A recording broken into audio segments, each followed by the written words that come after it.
But don't worry. He then explained it the next day off of a teleprompter on radio. She is a typical white person who, if she sees somebody on the street that she doesn't know, there's a reaction that's been bred into our experiences. Okay. Nobody survives saying this. Nobody survives saying things like that. Nobody. I was in Michigan, and some plant in the audience asked me the question, what do you think about Barack? You want to apologize for what you said about Barack Obama? And, he has a deep-seated hatred for the white culture? No, we've already explained that a million times, and you'd better talk to Barack Obama about white culture and things being bred into, hatred being bred into the white culture. It's really an interesting conversation. But Barack Obama can do or say anything because nobody checks. For instance, flat-out lie. When you get into politics, his life is a fairy tale. His life is scripted. It's a movie script. But then this man has no problem with flat-out lies looking right into the camera. John McCain brought up the occasion that Barack Obama has spent time with Bill Ayers. No. Barack Obama looks directly into the camera and says it's not true. They launched a political campaign in Mr. Ayers' living. That's absolutely not true. That's absolutely not true. Now, this is an amazing lie. This will show, this really shows you, this whole monologue is, if I had a jury of our peers sitting in a jury box and the accused was the press, you'd send them all to prison. It's an amazing lie. Even factcheck.org, which is left, says, okay, really? While trying to cover for and excuse Obama over silly details, the relationship with Ayers, for that matter, even desperately covering up for Ayers, saying that referring to him as a terrorist is a stretch, factcheck.org, again, an organization from the left, specifically mentions at least half a dozen Bill Ayers meetings with Obama that Obama lied about or covered up, including board meetings, retreats, news conferences together.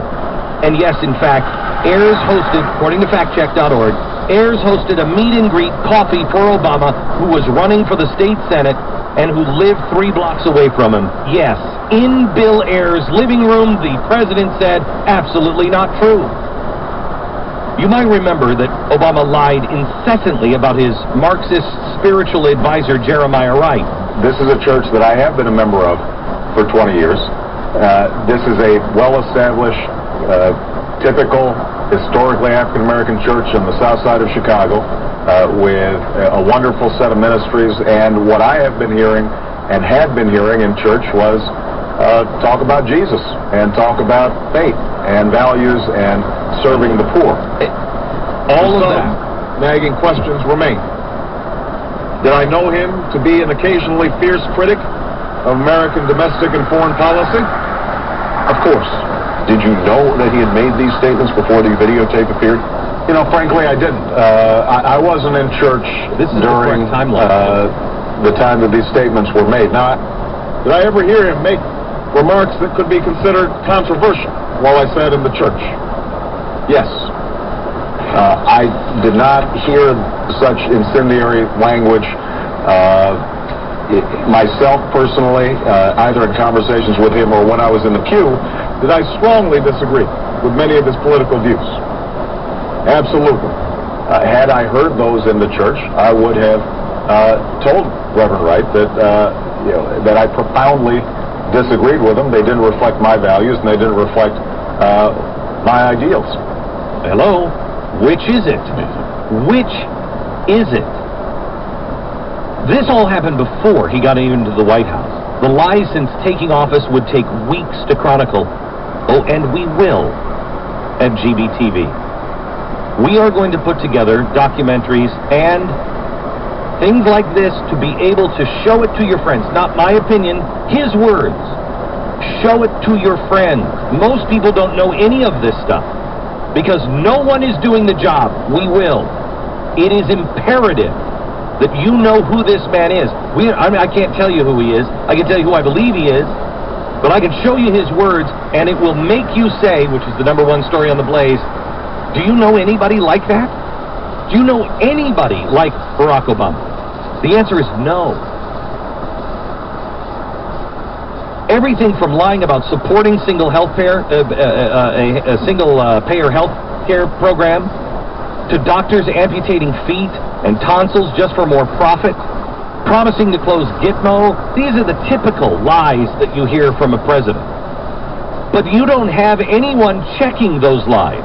And such incredible lies like the border fence is basically done. Then they wanted a fence. Well, the fence is now basically complete. It's basically complete. The fence is 5% complete. That's not me. That's the Department of Homeland Security saying 5% complete. So if that's basically complete, then don't worry. You go out to dinner tonight, you have a $100 meal, and if you have only $5 in your pocket, order up.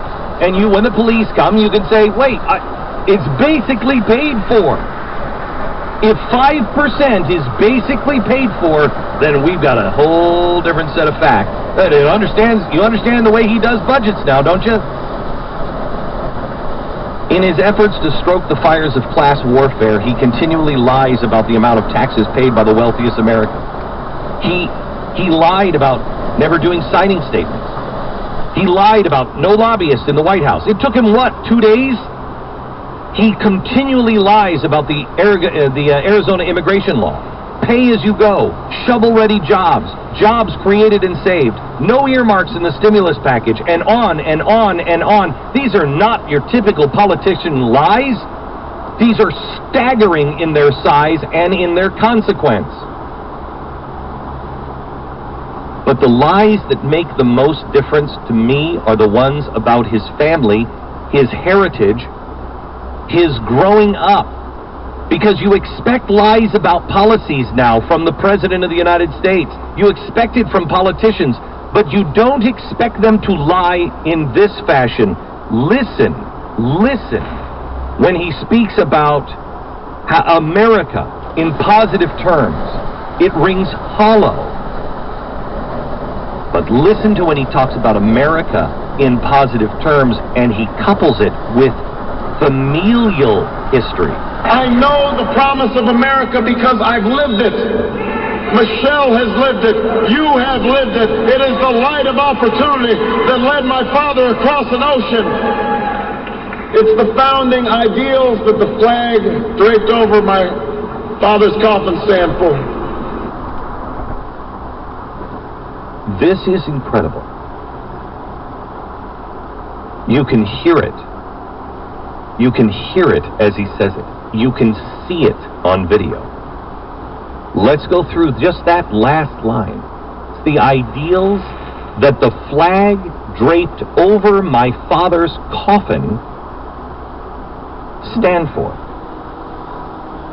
Really? How hard is it for the press? Really? The ideals your father's flag-draped coffin stand for.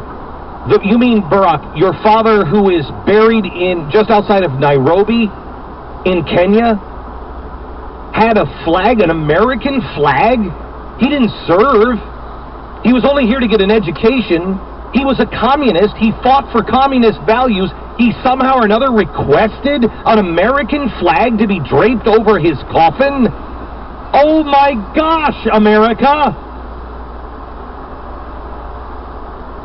If you can't get the press to ask that one question, your dad requested a flag, an American flag, to be draped over his coffin when he was buried outside of Nairobi? That's incredible! If you can't get them to ask that question, what else are they not telling you? This is why I say the press is criminal. This is why I say you've got to spit yourself out of the system. This is why I spit myself out of the system and we started GBTV. You want this video? There's much more to this monologue that we can't get to now. We got to it all last night. You want this video? You want to see these things? You want to share this with your friend? You go to gbtv.com and sign up right now. Because this is only the beginning. I have a new understanding of who this guy is and what is really going on. A new understanding. It has just clicked in like the last 4 weeks. And it's all there, and it's not my opinion, just like we did with George Soros, just like we did with Van Jones. We'll use only his audio, only his video. We've got now a decade of it. And when you start putting it together, the last night show had 47 clips of audio from him. When you start listening to him, A, B, what he said here and here. I know the story about Nairobi. I know where your father was buried. I know how your father felt. I know what your father did. I know how long your dad was here. And he had a flag-draped coffin? Doesn't work. It is a total fantasy fairy tale storybook. It is not true. Hollywood writers couldn't have written this. In the next 6 months, I mean, all of the resources of this giant, the Death Star, this battle station will be, focused on that. Will be focused on giving you the material and the information and background you need to convince others, because people don't know this stuff. Right, and you have to do it because the Death Star on the other side, remember, we're with the Ewoks. Yeah, The Death Star is what you saw against Mitt Romney and from 1965 from the Washington Post. They are going to lie, smear, cheat, steal. They'll do anything you can. You must arm yourself with the facts and only the facts.